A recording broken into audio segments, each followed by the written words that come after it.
বঙ্গোপসাগরে নিম্নচাপের কারণে উপকূলীয় এলাকা সহ দেশের বিভিন্ন স্থানে ভারী থেকে মাঝারি বৃষ্টিপাত হচ্ছে।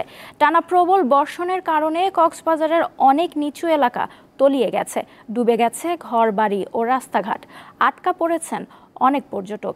এ বিষয়ে জানাতে যোগ দিচ্ছেন সহকর্মী হারুনুর রশিদ। হারুন, কক্সবাজারের এই মুহূর্তের আবহাওয়ার পরিস্থিতি কেমন, বৃষ্টিপাত কেমন হচ্ছে এবং কোন কোন এলাকায় জলাবদ্ধতা রয়েছে, এই বিষয়ে আমাদের একটু জানান। ঘরবাড়ি ভেঙে এবং পাহাড় ধসের আরো বেশ কয়েকটি ঘটনা ঘটেছে কক্সবাজারে এবং অনেক জায়গায় পানিতে তলিয়ে গেছে নিম্নাঞ্চল।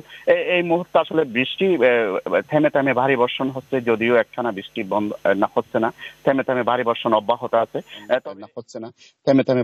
অব্যাহত আছে।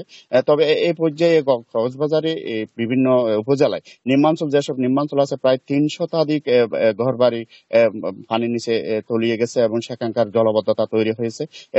আপনি যেটা বলছিলেন কক্সবাজারে যে পর্যটক আটকা আছে, আসলে পর্যটক আটকা নাই, এখানে যেসব পর্যটক কক্সবাজার অবস্থান করছে তারা আসলে বৃষ্টির কারণে দুর্ভোগে পড়েছে।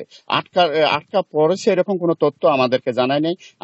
আমরা কথা বলছিলাম হোটেল মোটেল জোনের সাধারণ সম্পাদক মুকিম খানের সাথে, তিনি যেটা জানিয়েছে, বৃষ্টির কারণে নালা বন্ধ হয়ে যাওয়ার কারণে সেখানকার জলাবদ্ধতা তৈরি হয়। হোটেল মোটেল জোল এলাকায় পানি যেতে না পারায় সেখানে হোটেল নিচতলা পর্যন্ত পানিতে ডুবে যায়, যার কারণে পর্যটক যারা আছে তারা দুর্ভোগে পড়েছে। তবে গাড়ি ঘোড়া কখনো বন্ধ হয় নাই, ঢাকার সাথে চট্টগ্রামের সাথে কক্সবাজারের গাড়ি সচল আছে, যার কারণে আটকা পড়া এটা সঠিক নয় বলে তিনি জানিয়েছেন।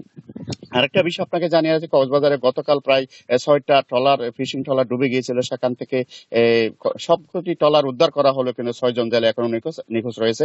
তবে 2জন জেলের লাশ উদ্ধার করা হয়েছে।